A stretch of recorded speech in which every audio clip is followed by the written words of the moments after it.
कि आज के सेशन के अंदर में हम लोग काफी सारे जो है इंपॉर्टेंट वाले क्वेश्चंस को कंटिन्यूअसली देखने वाले हैं। साथ ही साथ जो है 8 तारीख की टेस्ट से रिलेटेड कुछ इंपॉर्टेंट चीजें हैं वो भी मैं आप लोगों को बताऊंगा। तो आप सभी जितने भी लोग जुड़े हुए हैं, ठीक है, वो जल्दी जल्दी से एक बार बता देंगे सब कुछ बराबर से है या नहीं आप लोगों के लिए, ठीक है, आवाज बराबर से आ रही है या नहीं। इसके अलावा जो है फ्रेंड्स हम लोग मैं यहाँ पर मैं उन सभी लोगों का बहुत बहुत शुक्रिया करना चाहूंगा जिन्होंने सेशन को पहले ही लाइक कर दिया था, सेशन स्टार्ट होने के पहले ही, ताकि जो है फ्रेंड्स चाहे कुछ भी हो, चाहे तबीयत खराब हो, चाहे कुछ भी हो या कोई भी प्रॉब्लम हो, हम लोग पूरी एनर्जी के साथ में आप लोगों के लिए लगे रहे, ठीक है। तो बहुत बहुत शुक्रिया आप सभी लोगों का। और हम लोग आगे बढ़ते हैं फ्रेंड्स हमारे पहले क्वेश्चन के साथ में। पहला ही क्वेश्चन आप लोगों के लिए फ्रेंड बहुत ही बढ़िया वाला क्वेश्चन है। आप लोगों को बताना है कि which country is the largest producer of sugarcane. ये क्वेश्चन बन सकता है फ्रेंड्स आप लोगों का कि सबसे ज्यादा शुगर केन प्रोडक्शन करने वाली कंट्री कौन सी है, ठीक है। इंडिया, ब्राजील, यूएसए, कनाडा, ठीक है, बता दीजिए जल्दी जल्दी से। देखिए फ्रेंड्स, अगर मैं बात करूं गन्ने का उत्पादन करने वाला सबसे बड़ा देश कौन सा है, तो गन्ने का उत्पादन करने वाला सबसे बड़ा देश जो है फ्रेंड्स ये है ब्राजील, ठीक है। कितना परसेंट लोगों ने आंसर किया है? केवल 39%, 39% लोगों ने सही आंसर किया है, ठीक है। तो आंसर इसका ब्राजील होने वाला है। इंडिया जो है फ्रेंड्स ये सेकंड नंबर पे आता है गन्ने के प्रोडक्शन के मामले में। तो प्लीज इसको याद रखिएगा। आप लोगों को मैं एक स्टैटिस्टिक्स दिखाता हूँ, ठीक है। तो आप देख सकते हो शुगर केन प्रोड्यूसिंग के मामले में, ठीक है, सबसे आगे कौन है? शुगर केन प्रोडक्शन के मामले में सबसे आगे ब्राजील है, इंडिया सेकंड नंबर के ऊपर में आता है, ठीक है। ये आप लोगों को थोड़ा सा ध्यान रखना था, इंपॉर्टेंट पॉइंट है, एग्जाम के अंदर में आप लोगों से पूछा जा सकता है, ओके, कि सबसे ज्यादा शुगर केन प्रोड्यूसिंग कंट्री कौन सी है। अगर सबसे ज्यादा शुगर केन प्रोड्यूसिंग स्टेट पूछ लिया जाए तो बीच में महाराष्ट्र हुआ था, फिर से वापस से उत्तर प्रदेश जो है वो टॉप बन गया है शुगर केन प्रोडक्शन के बारे में। तो सबसे ज्यादा शुगर केन प्रोडक्शन जो है वापस से, ठीक है, आप लोगों को याद रखना है कि उत्तर प्रदेश के अंदर में होने लगा है as per the latest data. Next question की तरफ में हम लोग आगे बढ़ते हैं फ्रेंड्स। अब देखिए ये भी एक इंटरेस्टिंग सा क्वेश्चन है। किसी राज्य में विधान परिषद की स्थापना, इसको इंपॉर्टेंट मार्क कीजिए। देखिए थोड़ा सा टफ क्वेश्चन नहीं है, लेकिन ये क्वेश्चन आप लोगों को जो है फ्रेंड्स आगे बढ़ने में मदद करेगा। बताइए यहाँ पर में कि किसी राज्य में विधान, बहुत ही प्यार से मैं आप लोगों को समझाऊंगा, विधान परिषद की स्थापना और समाप्ति का प्रावधान है। मतलब किसी एक राज्य के अंदर में आप विधानसभा के साथ साथ में, विधानसभा तो होती है, साथ में विधान परिषद भी आप लोग डाल सकते हो। जैसे हमारे संसद के अंदर में लोकसभा और राज्यसभा दोनों है, ठीक है, लेकिन हर राज्य में केवल विधानसभा होती है, विधान परिषद ऑप्शनल है। जैसे बिहार के अंदर में मैं अगर आपको बताऊं, ठीक है, राज्य के अंदर में विधानसभा तो सभी के पास में है, ठीक है, विधानसभा सबके पास में है, लेकिन विधान परिषद केवल 6 राज्यों के पास में है। और कौन कौन से 6 राज्य है ये, जिनको द्विसदनीय विधायिका वाले राज्य कहा जाता है? आंध्र प्रदेश, उत्तर प्रदेश, तेलंगाना, बिहार, महाराष्ट्र, कर्नाटक। पहले जम्मू कश्मीर भी होता था, अब जम्मू कश्मीर इसमें नहीं है, ठीक है। तो 6 राज्य ऐसे हैं जिनके पास में विधान परिषद है, विधान परिषद, ओके। विधान परिषद के बारे में बात की गई है आर्टिकल नंबर 171 में कि विधान परिषद का कंपोजिशन कैसा होगा, कौन कौन उसके मेंबर हो सकते हैं, उसकी योग्यता क्या है, वगैरह वगैरह। 170 में विधानसभा के बारे में बताया गया है। और गवर्नर भी विधान मंडल जो है, राज्य की विधानमंडल, उसका सदस्य होता है, ठीक है। तो इस तरह से जो है फ्रेंड्स राज्य की विधानमंडल 3 पार्ट से मिलकर बन सकती है, विधानसभा, विधान परिषद और राज्यपाल। अगर विधान परिषद है वहां, तो विधान परिषद कौन कौन से 6 राज्यों में, जल्दी बताइए। अगर मान लीजिए कि कल जाके जो है हम लोगों का बिहार के अंदर में एक डिसीजन बनता है कि बिहार के अंदर में विधान परिषद को खत्म करना है, तो वो कौन से आर्टिकल के तहत लिया जाएगा डिसीजन। अब यहाँ पर में आप लोग देखिए ये क्वेश्चन इंपॉर्टेंट क्यों हो जाता है, क्योंकि फ्रेंड्स जब बात आती है यहाँ पर में विधान परिषद बनाने की और हटाने की, तो वो शक्तियां किसको दी गई है? वो शक्तियां दी गई है आपके संसद को, ठीक है। और वो आर्टिकल है आपका आर्टिकल नंबर 169 के तहत। आर्टिकल नंबर 169 के तहत संसद के पास में ये जो है शक्तियां है, संसद जो है वो पावरफुल है कि वो किसी भी राज्य में विधान परिषद बना सकती है या हटा सकती है, ठीक है। कोई है यहाँ पर में जो बिहार के बाहर या उत्तर प्रदेश के बाहर का हो और लेक्चर देख रहा हो? हाथ ऊपर करके बता दीजिए, ठीक है। मैं आपको बताता हूँ कि अगर मान लीजिए आपके कोई फॉर एग्जांपल कोई झारखंड से देख रहा है लेक्चर, ठीक है, वो पढ़ाई कर रहा है झारखंड की, फॉर एग्जांपल मान लेते हैं, ठीक है, और वो चाहते हैं कि झारखंड में उनके पास में विधान परिषद बनाई जाए, तो वो जो है केंद्र सरकार को क्या करेंगे? वो केंद्र सरकार को भेजेंगे अपना प्रस्ताव संसद के अंदर में, फिर वो केंद्र सरकार प्रस्ताव लेकर आएंगी कि विधान परिषद बना दी जाए झारखंड के अंदर में, क्योंकि झारखंड के अंदर में आपको पता है विधानसभा तो है ही, विधान परिषद भी बना दी जाए। तो संसद ये डिसाइड करेंगी एज पर आर्टिकल नंबर 169। तो आर्टिकल नंबर 169 के तहत, ये बहुत ही इंटरेस्टिंग पॉइंट है, 171 और 169 में फर्क क्या है? ध्यान से समझो आप लोग, मुझे पता है, ठीक है, मैं इतने सालों के एक्सपीरियंस से आपको एक चीज बता सकता हूँ कि इसमें बच्चे कंफ्यूज होते हैं। 171 के अंदर 169 में ये बोला गया है, सबसे पहले आर्टिकल नंबर 169 के अंदर है 169 में कि संसद के पास में ये अधिकार होगा कि किसी राज्य में विधान परिषद बनाना है या अगर किसी राज्य में विधान परिषद है तो उसको खत्म करना है, ठीक है, ये संसद के पास में पावर होगा आर्टिकल नंबर 169 के तहत। और आर्टिकल नंबर 171 ये कहता है कि अगर किसी राज्य के पास में विधान परिषद है तो उस राज्य के अंदर में विधान परिषद में जो है कितनी सीट हो सकती है, ठीक है, जैसे मिनिमम 40 होनी चाहिए, मैक्सिमम जो है वो 1/3 से ज्यादा नहीं हो सकती विधानसभा के, फॉर एग्जांपल इस तरीके की कुछ चीजें आप लोगों की दी गई है, क्या योग्यता होंगी वगैरह वगैरह, वो 171 में दिया गया है। लेकिन विधान परिषद बनाना और हटाने का प्रावधान आर्टिकल नंबर 169 में। क्लियर हो गया? ये बता दीजिए आप सभी लोग जल्दी जल्दी से प्लीज, ये क्लियर हो गया? चलो गुड। तो ये एक इंपॉर्टेंट क्वेश्चन है फ्रेंड्स, इसके ऊपर में अब मैं आप लोगों को अच्छे से बार बार क्वेश्चन भी पूछता रहूंगा, ठीक है। राज्य की विधान मंडल का जो भी सारी जानकारी है वो आपके पार्ट नंबर 6 के अंदर में दी गई है संविधान के, ओके। नाउ अब देखिए हमारा आर्टिकल नंबर 368 क्या कहता है, ये आप लोगों से क्वेश्चन पूछा जा रहा है। बनाना भी और हटाना भी, ठीक है, ये दोनों 169 के अंदर में दिए गए हैं।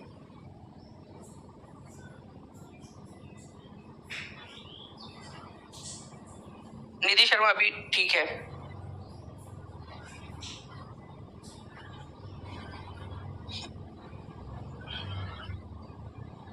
Thank you very much Shabnam Mishra ji, so sweet of you, ठीक है। तो देखिए आर्टिकल नंबर 368 की अगर मैं बात करूं फ्रेंड्स, तो हमारे भारत के संविधान के अंदर में 3 प्रकार के जो है इमरजेंसी दी गई है, ठीक है। वो 3 प्रकार की इमरजेंसी जो है उन्हीं के बारे में यहाँ पर मैं बात हुई है। मैं आपको तीनों प्रकार की इमरजेंसीज बता देता हूँ। आर्टिकल नंबर, ठीक है, आपका 352 आर्टिकल 368 के अंदर में आपका अमेंडमेंट के बारे में जानकारी दी गई है, लेकिन अगर आपातकाल की बात कीजिए तो वो बता देता हूँ। आर्टिकल नंबर 352 के अंदर में आप लोगों का दिया गया है नेशनल इमरजेंसी, राष्ट्रीय आपातकाल, नेशनल इमरजेंसी, ठीक है, नेशनल इमरजेंसी दिया गया है, ठीक है। आर्टिकल नंबर 356 के अंदर में दिया गया है आपका प्रेसिडेंट रूल, प्रेसिडेंट रूल जिसको आप राष्ट्रपति शासन कहते हैं, ठीक है। बताइए राष्ट्रपति शासन कितने बार लगा है बिहार के अंदर में? राष्ट्रपति शासन, ठीक है, शासन, तो कितने बार लगा है राष्ट्रपति शासन? और आर्टिकल नंबर 360 के अंदर में दिया गया है फाइनेंशियल इमरजेंसी। फाइनेंशियल इमरजेंसी का मतलब होता है वित्तीय आपातकाल। बताइए देश में कितने बार फाइनेंशियल इमरजेंसी लगी है कि भाई देश के पास पैसा ही नहीं बचा, फाइनेंशियल इमरजेंसी, ठीक है। और आर्टिकल नंबर 368 जो है जिसका क्वेश्चन में पूछा गया है वो बोलता है आपसे कि हमारे भारत के संविधान के अंदर में जो संशोधन है उसकी प्रक्रिया क्या होंगी? अमेंडमेंट, अमेंडमेंट, जो संविधान में संशोधन होते हैं ना, चेंजेस होते हैं संविधान के अंदर में, हम कुछ जोड़ते घटाते हैं, उसके बारे में जानकारी। तो आप लोगों का power of parliament for constitutional amendment, संविधान के अंदर में संशोधन करने की संसद की जो शक्ति है वो आर्टिकल नंबर 368 में दी गई है, ये याद रखना है आप लोगों ने। ये जो कंसेप्ट है आपका आर्टिकल नंबर 368 वाला कि जिसके अंदर में कॉन्स्टिट्यूशनल अमेंडमेंट हम कर सकते हैं, ये हमने साउथ अफ्रीका से लिया है। ये क्वेश्चन मैंने आप लोगों को जो है फ्रेंड टीआरई 4.0 की बैच के अंदर में पूरा जो अलग अलग जगह से हमने जो प्रावधान लिए उसके अंदर में मैंने आपको करवाया हुआ है। तो साउथ अफ्रीका से ये प्रावधान हमने लिया है, ये याद रख लीजिएगा प्लीज। मैं आपसे लास्ट में जो है वो पूछ लूंगा, ठीक है, ये क्वेश्चन अलग अलग जो प्रकार के क्वेश्चन है। नेक्स्ट क्वेश्चन की तरफ मैं आगे बढ़ते क्योंकि काफी सारे क्वेश्चन है और इसके ऊपर में बेस भी मैंने क्वेश्चन रखा है आप लोगों के लिए, तो रेडी रहिए आप सभी लोग, ठीक है। केवल 8 मिनट के अंदर में फ्रेंड्स 1150 से ज्यादा बच्चे जुड़ चुके हैं, 824 आप लोगों ने लाइक कर दिए। जल्दी जल्दी से लाइक भी करते रहेंगे सेशन को ताकि हम लोग जो है फ्रेंड्स इसी तरीके से आगे बढ़ते रहे, ठीक है। चलिए नेक्स्ट क्वेश्चन की तरफ में आगे बढ़ते हैं फ्रेंड्स। भारतीय प्रायद्वीप की सबसे ऊंची चोटी कौन सी है? अब ये भारतीय प्रायद्वीप क्या है ये भी समझने वाली बात है आप लोगों के लिए, ठीक है। भारतीय प्रायद्वीप, इंडियन पेनिनसुला, ये देखिए फ्रेंड्स आप लोगों का ये हमारा भारत है, ठीक है। तो ये भारत का जो नीचे वाला हिस्सा है ना, ये वाला हिस्सा, इसको भारतीय प्रायद्वीप कहा जाता है। प्रायद्वीप का मतलब या पेनिनसुला का मतलब होता है जो 3 तरफ से पानी से घिरी हुई भूमि हो उसको कहते हैं पेनिनसुला, ठीक है। तो ये पेनिनसुला भारत का जो नीचे वाला हिस्सा, दक्षिण वाला हिस्सा है। तो दक्षिण भारत की या भारतीय प्रायद्वीप की सबसे ऊंची जो चोटी है वो है फ्रेंड्स आप लोगों की अन्नाईमुड़ी, ठीक है, जो कि केरला राज्य के अंदर में, कहां पर में है? केरला के अंदर में है। ये भी एक इंपॉर्टेंट पॉइंट आप लोगों का बनेगा। दक्षिण भारत की सबसे ऊंची चोटी है अन्नाईमुड़ी, ठीक है, जो कि दक्षिण भारत के अंदर में सबसे ऊंची चोटी है, केरला के अंदर में मौजूद है। ये याद रखना है आप लोगों ने। ये यहाँ पर मैं आप लोगों को दिखाता हूँ, मैं थोड़ा सा जूम करके, ये आप देखिए ये मैप है, ठीक है, पूरा अच्छा सा, ठीक है। यहाँ पर में डोडा बेटा और ये अन्नाईमुड़ी आप लोगों को दिख रहा है, केरल के अंदर में है। 2695 मीटर इसकी हाइट है, ठीक है, 2695 मीटर इसकी हाइट है। ओके, चलिए, तो ये दक्षिण भारत की सबसे ऊंची चोटी, या फिर आप लोगों से पूछ सकते हैं भारतीय प्रायद्वीप की सबसे ऊंची चोटी, किसी भी प्रकार से अलग अलग प्रकार से क्वेश्चन बन सकता है आप लोगों का। नेक्स्ट क्वेश्चन की तरफ में आगे बढ़ते हैं फ्रेंड। देखिए यहाँ पर में एक बहुत ही बढ़िया वाला क्वेश्चन है, ठीक है, सीडीएस के अंदर में आया था ये आपका 10 अप्रैल 2022 को क्वेश्चन। निम्नलिखित में से कौन से एक राज्य संघ राज्य क्षेत्र में कुल भौगोलिक क्षेत्र का अधिकतम प्रतिशत वन क्षेत्र है? सबसे ज्यादा वन क्षेत्र कौन से वाले राज्य के अंदर में है, उसके एरिया का, ठीक है, परसेंटेज के अनुसार हाईएस्ट परसेंटेज। देखो दो होता है, एक तो होता है परसेंटेज के अनुसार, मतलब कोई राज्य है उसका ज्यादातर हिस्सा जंगल से घिरा हुआ है, ठीक है, तो उसको बोलते हैं परसेंटेज, उस राज्य के एरिया के परसेंटेज में सबसे ज्यादा कौन सा है। और एक होता है एरिया के अनुसार कि सबसे ज्यादा जंगल कौन से राज्य में है। दोनों क्वेश्चन बनते हैं, ठीक है। तो अगर हम बात करें कि सबसे ज्यादा जंगल कौन से राज्य के अंदर में है, जैसे कि ये क्वेश्चन पूछा गया था आप लोगों का, तो सबसे ज्यादा जंगल अगर एरिया के हिसाब से पूछा जाए फ्रेंड्स आप लोगों का, तो सबसे ज्यादा जंगल आप लोगों को मिलेंगे मध्य प्रदेश के अंदर में, ठीक है, क्षेत्रफल या एरिया के हिसाब से मध्य प्रदेश में, ठीक है, एरिया के हिसाब से। बट यहाँ परसेंटेज के हिसाब से पूछा है कि उस राज्य का पूरा एरिया जो है, उस राज्य का एरिया, उसमें सबसे ज्यादा उस राज्य के एरिया का प्रतिशत। तो आपको बता दूं फ्रेंड्स कि यहाँ पर में आपका जो मिजोरम है, ठीक है, उसमें 84.53 84.53%, ठीक है, 84.53% उस राज्य का एरिया जंगलों से घिरा हुआ है, ठीक है, मिजोरम के अंदर में। तो आंसर यहाँ पर में आपका मिजोरम हो जाएगा कि सबसे ज्यादा जंगल प्रतिशत के अनुसार कहां पर में है। ओके, प्रतिशत के अनुसार। तो प्लीज ये दोनों पॉइंट याद रखिए आप लोग। ओके, ये दोनों याद रखना है आप लोगों ने। मिजोरम में, ठीक है, आप लोगों का 84.53% प्रतिशत के अनुसार है, और एरिया, ठीक है, एरिया के अनुसार सबसे ज्यादा जंगल कहां पर में है, ठीक है, क्षेत्रफल के हिसाब से मध्य प्रदेश में। दो चीजें, क्षेत्रफल पूछे तो मध्य प्रदेश, परसेंटेज पूछे तो आप लोगों का हो जाएगा यहाँ पर में मिजोरम, ठीक है। ये दो चीजें याद रखनी है आप लोगों ने, इंपॉर्टेंट पॉइंट है, एग्जाम के अंदर में पूछा जाता है, ठीक है। ISFR की जो रिपोर्ट है 2021 की, जो अभी आप लोगों के पास में लेटेस्ट जो भी रिपोर्ट अवेलेबल है उसके अनुसार, ठीक है, तो ISFR की रिपोर्ट के अनुसार सबसे जो है ज्यादा जंगल क्षेत्रफल के अनुसार मध्य प्रदेश में, प्रतिशत के अनुसार मिजोरम के अंदर में। नाउ फ्रेंड नेक्स्ट क्वेश्चन की तरफ में आगे बढ़ते हैं। देखिए ये एक एग्जाम में पूछा गया क्वेश्चन था, ठीक है, इसीलिए आप लोगों के लिए ले लिया है। 931 लाइक हो चुके हैं फ्रेंड्स यहाँ पर। मैं जल्दी जल्दी से सेशन को लाइक एंड शेयर करते रहेंगे। जिन्होंने चैनल को सब्सक्राइब नहीं किया, चैनल को सब्सक्राइब भी कर लेंगे। ये एक क्वेश्चन है, आई होप आपको दिख रहा होगा, अगर नहीं दिख रहा है तो मैं पढ़ के सुना देता हूं आपको। निम्नलिखित में से किस नदी पर भाखड़ा नांगल बांध बना है? भाखड़ा नांगल बांध। अब देखिए मैं इसी क्वेश्चन के बाद में आप लोगों को जो है एक इंपॉर्टेंट और क्वेश्चन आप लोगों को देने वाला हूं, जिससे आप लोग समझ पाओगे, ठीक है। भाखड़ा नांगल बांध, ठीक है, तो भाखड़ा नांगल बांध जो है फ्रेंड्स आपका क्या झीलम में बना है, चेनाब पे, सिंधु नदी पे, या सतलज नदी के ऊपर में?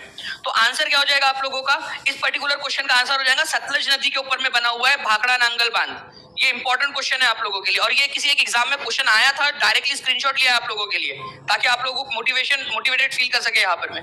ओके, आपकी बॉर्डर में और हिमाचल प्रदेश वाले साइड के अंदर में भाखड़ा नांगल डैम आप लोगों को दिखाई देगा, भाखड़ा नांगल डैम, ठीक है।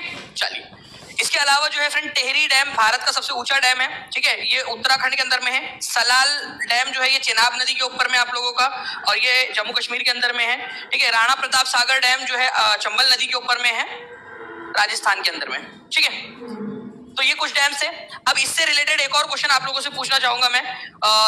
मुझे लगता है कि आप लोग इस क्वेश्चन का आंसर करने के अंदर में भी आप सक्षम हो गए होंगे। प्लीज इसको देखिए यहाँ पर में।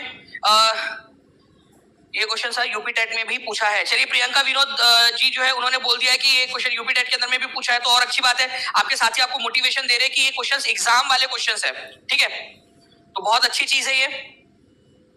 तो आप लोग एग्जाम के अनुसार पूरा पढ़ रहे हो आप लोग हर तरीके से। सेशन को लाइक एंड शेयर करते रहेंगे फ्रेंड्स। अभी मैं आप लोगों को थोड़ा सा आपका जो 8 तारीख वाली टेस्ट है उसके ऊपर में एक अपडेट है, वो मैं आप लोगों को